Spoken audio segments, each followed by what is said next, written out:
За сайн байцгаана уу хүүхдүүд ээ. За өнөөдөр 5 дугаар ангийн биеийн тамирын хичээлдэр хөгжмийн хэмнэлд 48 тоо дасгалыг хэрхэн яаж хийх тухай хичээл орно.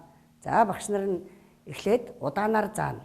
За 1-р 8 тоод амьсгалын дасгал явлаа. 1 2 3 4 5 6 7 8 1 2 3 4 5 6 7 8 2-р 8 тоо дасгал 1 2 3 4 5 6 7 8 дасгалыг давтъя.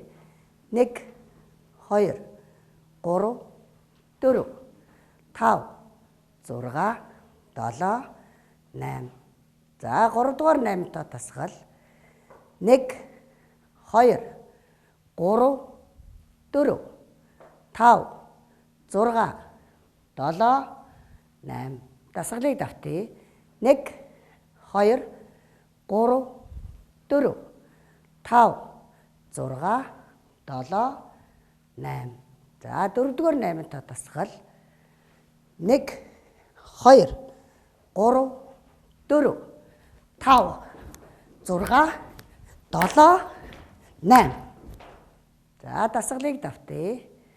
1 2 3 4 5 6 7 8 за 5-р 8 тоо дасгал 1 2 3 4 5 6 7 8 дасгалыг давтъя.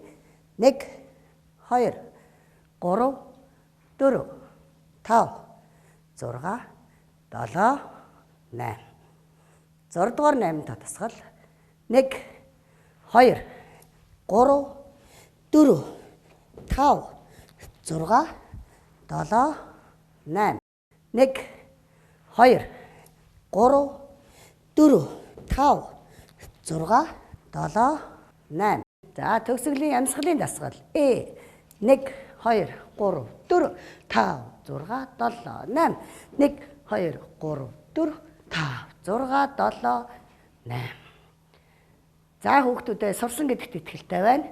За одоо бүгдээрээ багш нартайгаа цуг хөгжмийн хэмнэлд хийцгээе.